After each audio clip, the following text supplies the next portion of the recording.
Hello दोस्तों, आप लोग कैसे हो। आई होप आप लोग अच्छे होंगे और अच्छी तरीके से पढ़ाई भी कर रहे होंगे।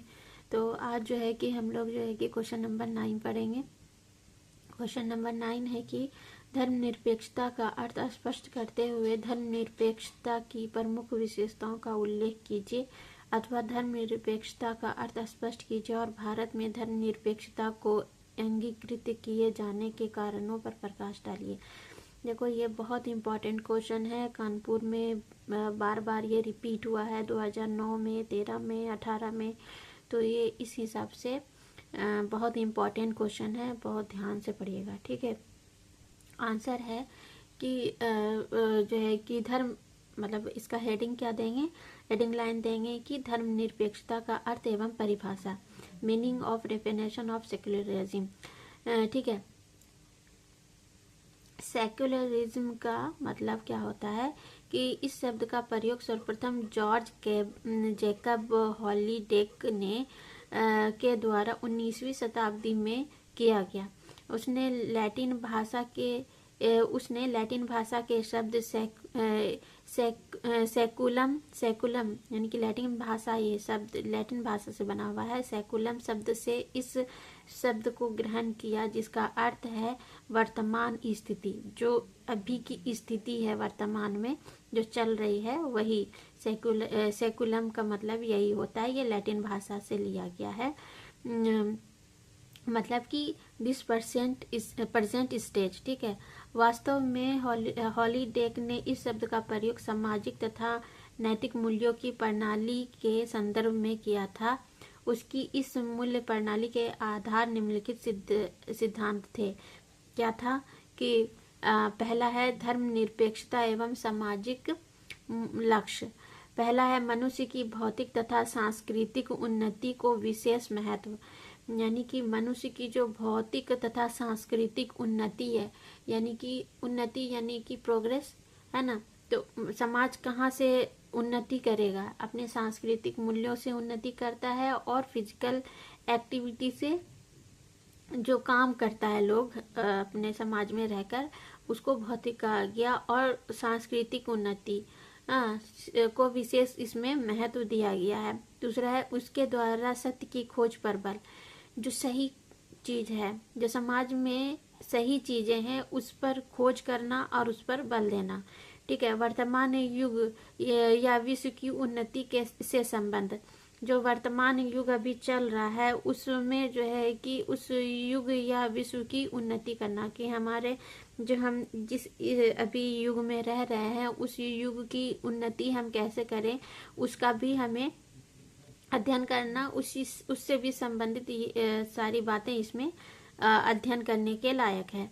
और 4 नंबर है तार्किक नैतिकता पर बल, जो तर्क वितर्क की बातें हैं, नैतिकता है, उसमें भी इस बल दिया गया है, ठीक है।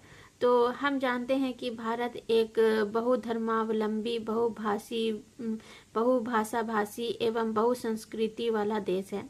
मतलब हमारे देश में बहुत सारे धर्म है, बहुभाषा भाषी है, बहुत सारे भाषा है, बहुत सारी संस्कृति है ना। लोकतंत्र जहाँ की शासन प्रणाली का आधार है, और इस जगह का, हमारे भारत का शासन प्रणाली का जो आधार कौन सा है? लोकतंत्र है, ठीक है। तो हम लोग सब मिल करके यहाँ पर हर रीति रिवाज, हर धर्म के लोग, हर भाषा भाषी के लोग, हर जलवायु के लोग एक साथ मिल करके रहते हैं। और यहाँ का जो मेन आधार है शासन प्रणाली का, वो लोकतांत्रिक है, ठीक है।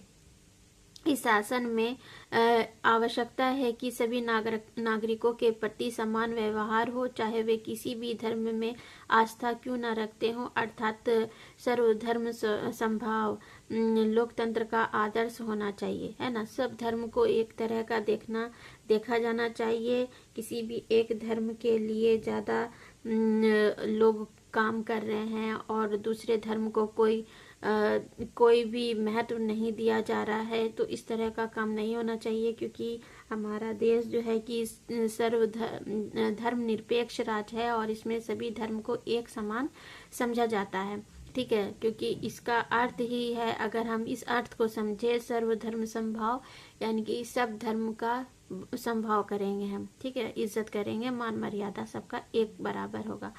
यही लोकतंत्र का आदर्श हमारे देश का है, ठीक है। धर्मनिरपेक्षता की कुछ परिभाषाएं निम्न प्रकार हैं।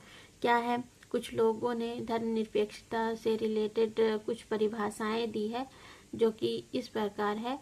क्या है कि सबसे पहले चैम्बर्स शब्दकोश के अनुसार धर्मनिरपेक्षता वह विश्वास है जो राज्य नैतिकता, शिक्षा आदि को धर्म से स्वतंत्र रखता है ना। धर्मनिरपेक्षता वह विश्वास है, मतलब इस पर इसलिए है, वह विश्वास है, सोचो विश्वास है, ठीक है। धर्मनिरपेक्षता का मतलब है विश्वास, ठीक है। वह विश्वास है जो राज्य नैतिकता, शिक्षा आदि को धर्म से स्वतंत्र रखता है। मतलब कि जो राज्य की नैतिकता है, शिक्षा है, ये सारी चीजें वो एक तरह से स्वतंत्र है। हम कुछ भी जो है कि सोच सकते हैं, खाना पीना खा सकते हैं, कहीं पर भी रह सकते हैं। इस सब चीजों की जो है कि हमें स्वतंत्रता है। ऑक्सफोर्ड शब्दकोश के अनुसार धर्मनिरपेक्षता वह सिद्धांत है जिसमें मानवता के हित के संदर्भ में नैतिकता को आधारित किया जाता है। इसमें ईश्वर से संबंधित विश्वासों को अलग रखा गया है। यह सिद्धांत व्यक्ति के वर्तमान जीवन पर अधिक बल देता है, ठीक है। तो धर्मनिरपेक्षता का मतलब यही हुआ कि जो धार्मिक चीजें हैं उनको एक साइड में रखकर जो नैतिक चीजें हैं उसको ज्यादा मूल्य दिया गया है। और यही इसमें ईश्वर से संबंधित विश्वासों को, जो भी चीजें हैं ईश्वर से संबंधित चीजें, उसको ज्यादा हाईलाइट नहीं किया गया है, क्योंकि वो सब सब लोग अपने अपने धर्म के अकॉर्डिंग यहाँ पर स्वतंत्रता है कि सब लोग अपने अपने धर्म का सही तरीके से पालन कर सकते हैं, उसको मान सकते हैं, उसमें कोई हस्तक्षेप किसी का नहीं है, ठीक है। और बस मेन चीज क्या है हमारे देश की, हमारे संस्कृति, हमारी नैतिकता, हमारे रीति रिवाज, ये सारी चीजें, हमारा सब लोगों के एक दूसरे के प्रति प्रेम भाव, इज्जत, सब धर्म एक है, ठीक है। तो इन सब चीजों का ज्यादा महत्व है, ठीक। उसके बाद फिर वेबस्टर शब्दकोश के अनुसार धर्मनिरपेक्षता वह विश्वास है जो धर्म तथा परलौकिक बातों को राज्य के कार्यक्षेत्र में प्रवेश नहीं करने देता। जो धर्म और परलौकिक बातों को राज्य के क्षेत्र में, जो राजनीतिक क्षेत्र है, उसमें प्रवेश नहीं करने देता है, ये वेबस्टर शब्दकोश का कहना है। उसके बाद फिर है कि महात्मा गांधी का क्या कहना है कि महात्मा गांधी क्या कह रहे हैं कि हम सभी धर्मों एवं विश्वासों को समान आदर प्रदान करते हैं, अर्थात हम सर्वधर्म संभाव में आस्था रखते हैं, है ना। सब धर्म एक समान है, इसीलिए हम क्या करते हैं, हम किस चीज में विश्वास करते हैं, सर्वधर्म संभाव। सभी धर्म एक समान है और सभी धर्मों की में जो है कि हर धर्म का एक मूल्य है, ठीक है। हर धर्म की संस्कृति है, सभ्यता है, रीति रिवाज है, उन सबको हमारा पालन करना हमारा एक धर्म है, ठीक है। तो ये सारी चीजें हैं। उसके बाद विल्बर्ट मूर का क्या कहना है कि मानवीय कार्यों में धर्म की भूमिका के संदर्भ में तार्किक भाव द्वारा स्थान ग्रहण करना, अर्थात धार्मिक विश्वासों तथा क्रियाओं का स्थान गैर धार्मिक विश्वासों और क्रियाओं द्वारा ले लेना ही धर्म निरपेक्षता है। मतलब कि जो हमारा धर्म है, वो धर्म का मेन काम क्या है कि हमारे देश में किस तरह से हम लोग ज़्यादा धर्म का चीज़ ना कर करके हमारे देश की उन्नति किस चीज़ में हो रही है, हम उस चीज़ को देखें, ठीक है। हमारे देश का प्रोग्रेस किस तरह से हो रहा है। अभी वर्तमान के टाइम में हमें अपने देश को और आगे बढ़ाने के लिए, अपने व्यवसाय को आगे बढ़ाने के लिए, अपने एजुकेशन को आगे बढ़ाने के लिए क्या करना चाहिए, ये सारी चीज़ें ज़्यादा इम्पोर्टेंट है, तो ठीक है। तो इस प्रकार हम कह सकते हैं कि धर्मनिरपेक्षता में मानव व्यवहार की व्याख्या धर्म के आधार पर नहीं वरन तार्किक आधार पर की जाती है ना। धर्म के आधार पर नहीं बल्कि तार्किक आधार पर, जो मेन मूल्य चीजें हैं उसके आधार पर धर्म का यहाँ पर धर्मनिरपेक्षता की बातें की जाती है, तथा घटनाओं को कार्य कारण संबंध के आधार पर समझा जाता है। इसके साथ ही भावात्मक तथा आत्मगतता का स्थान वैज्ञानिक एवं वस्तुनिष्ठता ले लेती है, और इसी के स्थान पर जो भावात्मक, जो अपने भाव हैं, जो आत्मा से रिलेटेड चीज़ें हैं, काम है, उसका स्थान वैज्ञानिक मूल्य ले लेते हैं। मतलब कि साइंटिफिक काम किस तरह से, मतलब हमारे देश में उन्नति के लिए जो जो चीज़ों की ज़रूरत है, टेक्निकल चीज़ों की, नए नए मशीन की, ये सारी चीज़ें उसका जगह ले लेती है, ना कि हम धर्म से रिलेटेड बातों को लेकर के बैठे रहें और अपने धर्म का कुछ विकास ही ना करें। तो ये सारी चीज़ें अपने धर्म को आगे बढ़ाने में काम नहीं करती, बल्कि हम जो अभी वर्तमान में हैं और फिर जो आने वाले फ्यूचर में और क्या हम कर सकते हैं, अपने देश का किस तरह से विकास कर सकते हैं, उस चीज़ को लेकर करके हम करेंगे, उसके ऊपर काम होता है। ठीक है। वास्तव में धर्मनिरपेक्ष राज्य में सभी नागरिकों को अन्य धर्मों का आदर किए बिना अपने धर्म का पालन करने और उसके प्रचार प्रसार करने की स्वतंत्रता होती है। हमारे यहाँ, हमारे देश में, भारत में, हम अपने देश का प्रचार प्रसार भी कर सकते हैं।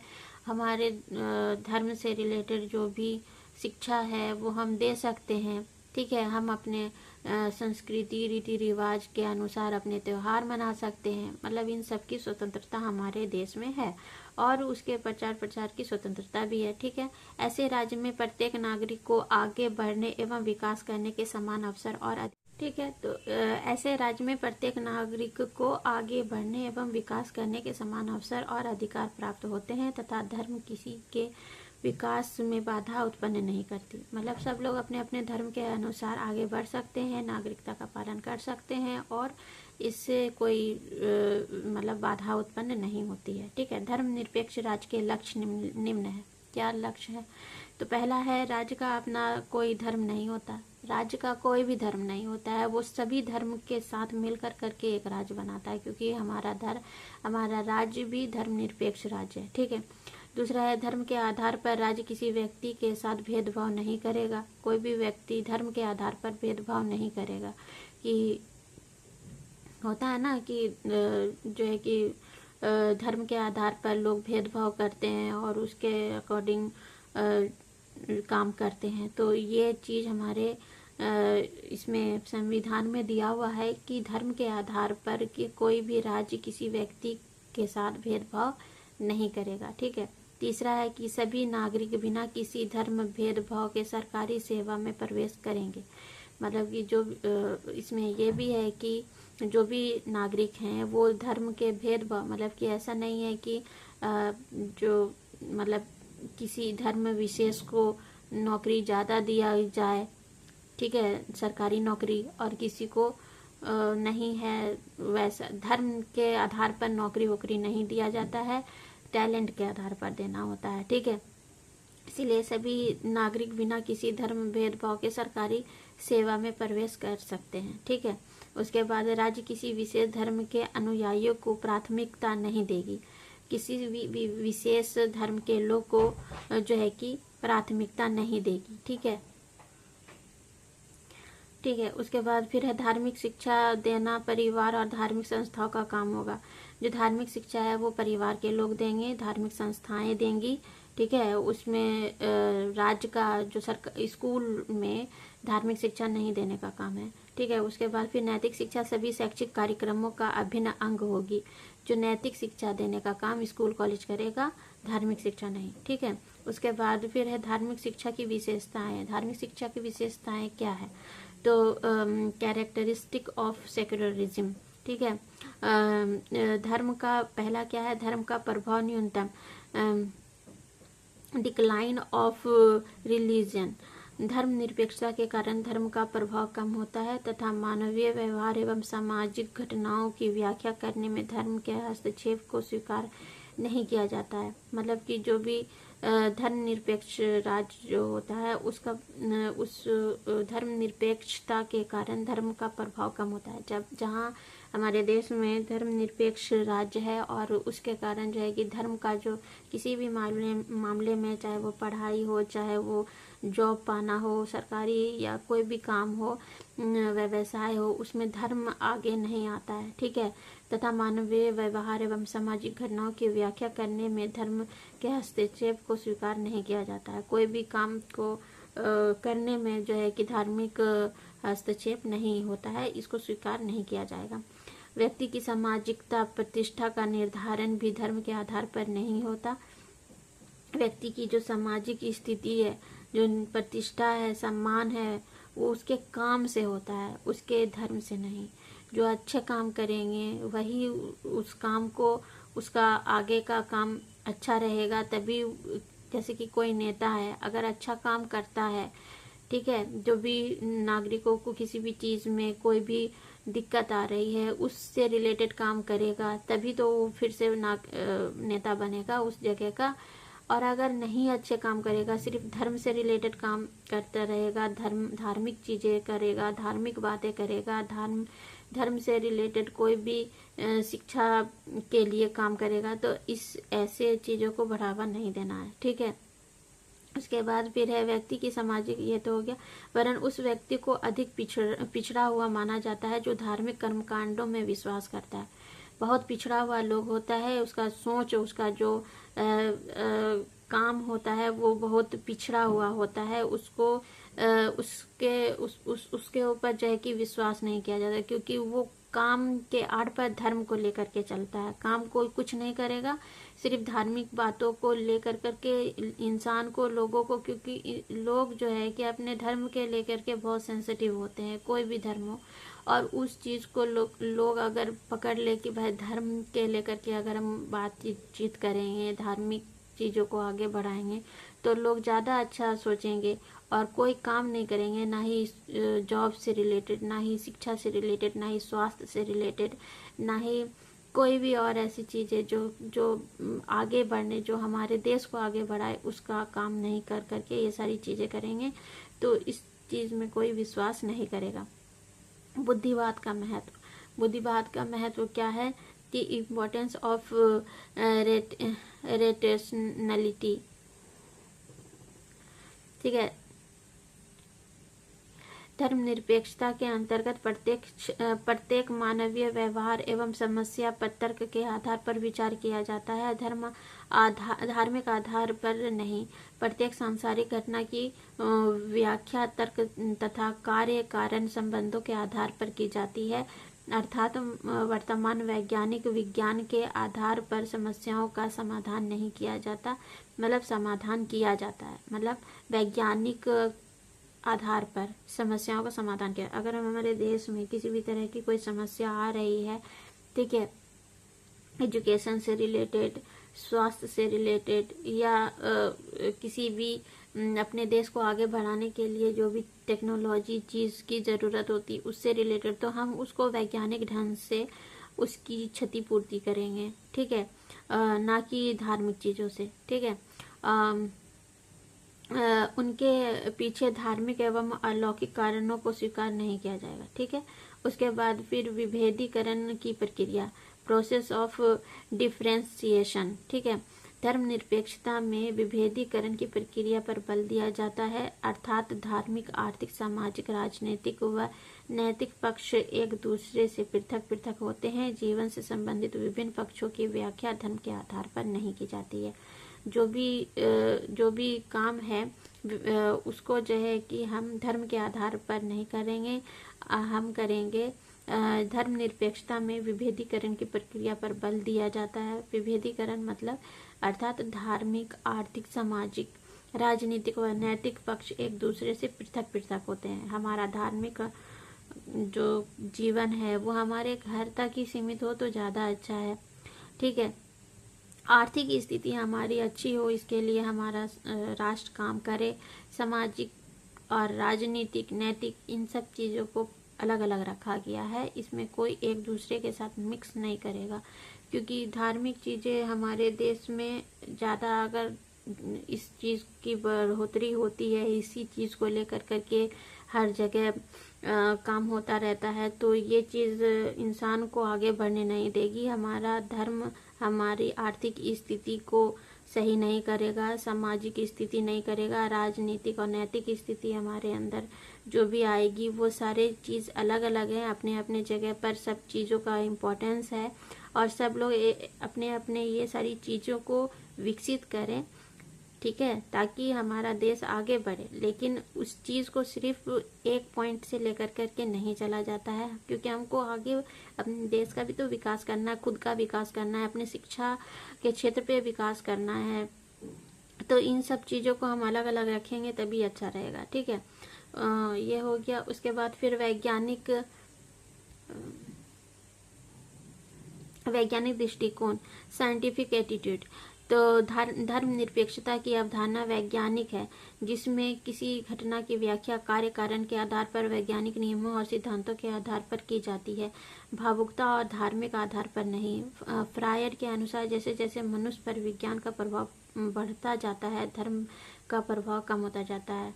धर्मनिरपेक्ष राज्य में जो भी हमारे देश में हमारे लिए काम होता है वो वैज्ञानिक कारणों के कारण हम आगे बढ़ते हैं, ना कि धार्मिक चीज़ों से, ठीक है। तो जैसे जैसे हमारे फ्राइड का क्या कहना था कि जैसे जैसे मनुष्य पर विज्ञान का प्रभाव पड़ेगा, जैसे जैसे इंसान जो है कि साइंटिफिक चीज़ों को एक्सेप्ट करता चला जाएगा कि जो भी चीज़ें हो रही है वो एक, जैसे कि काम में साइंटिस्ट लोग जो जो चीज़ का आविष्कार कर रहे हैं उन सब चीज़ों को एक्सेप्ट करके इंसान अपने जो है कि क्रिएटिविटी को, अपने टेक्नोलॉजी में आगे बढ़ता रहेगा। उसी तरह से इसका कहना यह है कि धर्म का प्रभाव कम होगा, ठीक है। हमारे देश में धर्म का प्रभाव कम होगा और वैज्ञानिक चीज़ों का प्रभाव ज़्यादा बढ़ेगा, ठीक है। उसके बाद तटस्थता, नेचुरल कॉन्सेप्ट क्या है? नेचुरल कॉन्सेप्ट ये है कि धर्मनिरपेक्षता की अवधारणा चूंकि तर्क और विज्ञान के आधार पर है, ठीक है। धर्मनिरपेक्षता की जो अवधारणा है, जो कॉन्सेप्ट है, वो तर्क और विज्ञान के आधार पर है, ठीक है। इसलिए यह मूल्यों पर बल नहीं देती, यह दूरग्राही एवं संवेदनशील नहीं है। ये दूरग्राही एवं संवेदनशील नहीं है। इसमें आत्मगतता के स्थान पर वस्तुनिष्ठता पर बल दिया जाता है तथा मानवीय व्यवहार एवं सामाजिक घटनाओं की व्याख्या परलौकिक के स्थान पर सांसारिक उपयोगिता के आधार पर की जाती है, ठीक है। यही इसका है कॉन्सेप्ट की जो हमारे धर्मनिरपेक्षता का मतलब जो अवधारणा है वो तार्किक और वैज्ञानिक है। उसमें जो है कि धर्मनिरपेक्षता, धर्म को लेकर करके कोई ज़्यादा काम नहीं करना होता है। धर्म हमारे देश, हमारे लिए, हमारी संस्कृति के लिए बहुत इम्पोर्टेंट है, लेकिन हमारे जो आगे बढ़ने के लिए हम तार्किक सोच रखेंगे, हम वैज्ञानिक सोच रखेंगे, ठीक है। उसी से हमारे देश का विकास होगा। उसके बाद फिर है कि धार्मिक क्षेत्र में स्वतंत्रता, freedom in the field of religion. धार्मिक निरपेक्षता की अवधारणा के अनुसार व्यक्ति को किसी भी धर्म को अपनाने तथा किसी भी धार्मिक संगठन की सदस्यता ग्रहण करने की स्वतंत्रता होती है। धार्मिक क्षेत्र में सामान्यतः राज्य का कोई हस्तक्षेप नहीं होता है। देखो इसमें ये कहा गया है इस पॉइंट में कि किसी भी धर्म को लोग अपना सकता है, किसी भी धर्म को छोड़ सकता है, उसमें राष्ट्र का कोई हस्तक्षेप नहीं होगा, ठीक है। धार्मिक क्षेत्र में सामान्यतः राज्य का कोई हस्तक्षेप नहीं होगा। कोई भी संगठन, कोई भी सदस्य उसका संगठन ग्रहण कर सकता है, उसके संगठन का सदस्य बन सकता है, ठीक है। तो इस तरह से ये 6 पॉइंट था इसके अंदर और ये बहुत इम्पोर्टेंट क्वेश्चन है। आप इसको ज़रूर ध्यान से पढ़िएगा और इसके जो भी पॉइंट्स वगैरह है इसको आप अच्छी तरीके से देख लीजिए। बहुत इजी है, धर्म का है। जो मेन चीज़ ये है कि हमारे देश में जो मेन चीज़ है वो तार्किक सोच है और वैज्ञानिक दृष्टिकोण है, ठीक है। हम अपने जो हमारी जो आर्थिक स्थिति है उसको ठीक करने के लिए क्या कर सकते हैं? काम करते हैं ना, काम कर सकते हैं। हम शिक्षा के क्षेत्र में बच्चों को अच्छी शिक्षा देने के लिए उसके ऊपर काम कर सकते हैं। हम स्वास्थ्य को ठीक करने के लिए, हमारे स्वास्थ्य के ठीक रहे उसके लिए क्या क्या नई नई मशीनें आ रही है, उसके लिए हम उसके ऊपर काम कर सकते हैं। धार्मिक चीज़ों के ऊपर अपने अपने घर पे ही धार्मिक शिक्षा अपने बच्चों को दी जाती है, ना कि स्कूल कॉलेज में। स्कूल कॉलेज में धार्मिक शिक्षा देने का प्रावधान नहीं है, ठीक है। तो इस तरह से, और हर चीज़ की स्वतंत्रता है, सब लोग अपने अपने धर्म, सभ्यता, संस्कृति को अपने से सही तरीके से पालन कर सकते हैं, उसमें कोई हस्तक्षेप नहीं है। धार्मिक जो भी अपना धर्म को चेंज करना चाहता है उसमें भी कोई हस्तक्षेप नहीं है, उसका मन है, उसकी स्वतंत्रता है, वो कर सकता है। इसमें यही सारी बातें कही गई है। तो आई होप आप लोगों को इन शॉर्ट में भी समझ में आ गया होगा। और अगर अभी तक आप लोगों ने मेरे जेंजी क्लासेस को सब्सक्राइब नहीं किया है तो प्लीज़ सब्सक्राइब कर लीजिए और बेल आइकन दबा लीजिए, ताकि आने वाली ऑल नोटिफिकेशन आपको मिलती रहे। और अगर आपको प्रैक्टिकल से रिलेटेड कोई भी क्वेरी चाहिए तो आप मेरे प्लेलिस्ट पे जाकर करके उन सारी चीज़ों को देख सकते हैं। प्रैक्टिकल फाइल्स है उसमें पड़ी हुई, सारे सेमेस्टर की है, फर्स्ट ईयर और सेकेंड ईयर दोनों की है। आप जिस भी ईयर में हो, जो भी सेमेस्टर में हो, आप जा कर के उस प्रैक्टिकल को देख के अपने फाइल को बना सकते हो।